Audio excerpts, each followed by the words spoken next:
Of 5 school days a week, there could be 4, or there's cutting school sports programs and extracurricular activities. Just some of the options the school district is looking at to fill a $40 million budget hole. Good evening. I'm Kelley Dunn, in for Shannon Kay. And I'm Cashmere. The Palm Beach County School District continues to hammer out its budget for the next fiscal year. It is expecting $34 to $50 million in a budget shortfall at the start of 2012. The district's Budget Advisory Committee met today to explore ways to save, and drastic cuts are not off the table. News Channel 5's Ryan Calhoun is in our newsroom with a breakdown of the options.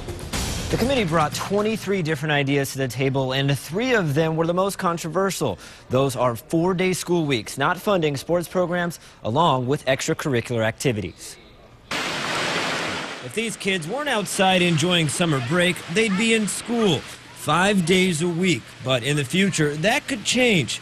The school district is considering going to a 4-day school week as it tries to tighten its budget. It's kind of unrealistic for kids that age to get the idea that there's only 4 days in a work week. The school district went to a 4-day week for all schools. They predicted would save about $6.8 million. If they just did middle and high school, they predict that would save about $3.6 million.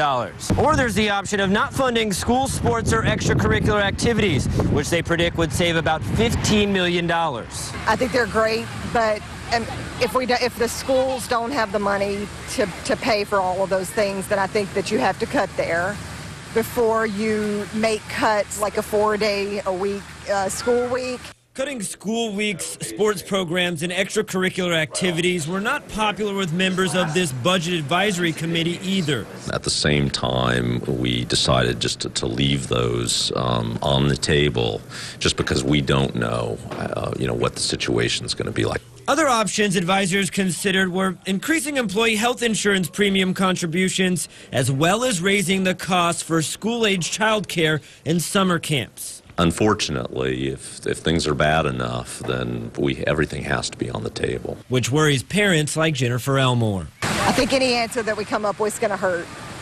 The committee is still studying the cost savings on these options before presenting an actual budget to the public next week. One more option the district is also looking at is an audit of desk jobs inside the main district office to see which jobs could stay or which ones could go. We'll tell you about that at 6 o'clock. Back to you, Kelley.